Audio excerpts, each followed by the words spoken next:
Friends, ఈ video నచ్చినట్లయితే like చేయండి, సబ్స్క్రైబ్ చేయండి. జోష్న వాళ్ళ బావ దగ్గరికెళ్ళి నీతో ఒక 2 మినిట్స్ మాట్లాడాలి అని చెప్పేసి అంటుంది. ఆ మాటలు వినగానే అక్కడున్న కార్తీక్ నాకు ఇప్పుడు ఎవరితో మాట్లాడాలని లేదు, అక్కడి నుండి వెళ్ళిపోతూ ఉంటాడు. ఇంతలో దీప ఫోన్ చేస్తూ ఉంటుంది. అది చూడగానే అక్కడున్న కార్తీక్ అయితే చెప్పు దీప అని చెప్పేసి మాట్లాడుతూ ఉంటాడు. అది చూసిన జోష్న అయితే ఏంటి 2 మినిట్స్ మాట్లాడడానికి టైం లేదు కానీ ఆ దీపతో గంటలు గంటలు మాట్లాడడానికి టైం ఉంది అని చెప్పేసి అంటూ అక్కడి నుండి వెళ్ళిపోతూ ఉంటుంది. ఇంతలో అక్కడున్న కార్తీక్ అయితే ఏం దీప ఫోన్ చేశావు అని చెప్పేసి అడుగుతూ ఉంటాడు. ఆ మాటలు వినగానే అక్కడున్న వేరే ఫోన్ చేస్తూ ఉంటే నేను నా ఫోన్ సంచిలో ఉంది, నేను చూసుకోలేదు అని చెప్పేసి అంటూ ఉంటుంది. ఆ మాటలు వినగానే అక్కడున్న కార్తీక్ అయితే ఇందాక శౌర్య చేసింది, ఇప్పుడేమో నువ్వేమో అప్పుడు ఎత్తలేవు, ఇప్పుడు ఆడుకోవడానికి వెళ్ళిపోయింది అని చెప్పేసి అంటున్నావు.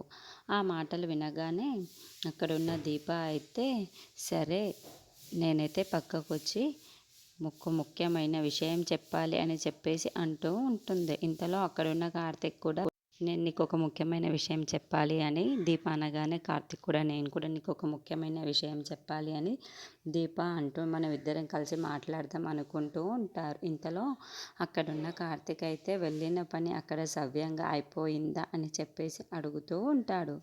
ఆ మాటలు వినగానే అక్కడున్న దీప అయితే ఇప్పుడే రిజిస్ట్రేషన్ అయిపోయింది, మేము బయలుదేరి వచ్చేస్తున్నాము అని చెప్పేసి అంటూ ఉంటుంది. ఆ మాటలు వినగానే అక్కడున్న కార్తీక్ అయితే సరే తర్వాత వచ్చిన తర్వాత కలిసి మాట్లాడదాం అని చెప్పేసి ఫోన్ కట్ చేస్తూ ఉంటాడు.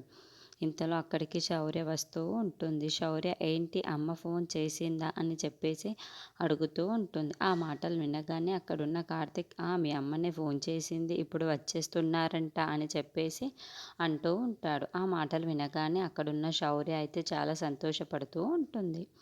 ఇంతలో అక్కడున్న కార్తీక్ అయితే పద మనం బయటికి వెళ్దాం ఇద్దరం కలిసి అని చెప్పేసి అంటూ ఉంటాడు. సరే అని చెప్పేసి శౌర్య నవ్వుకుంటూ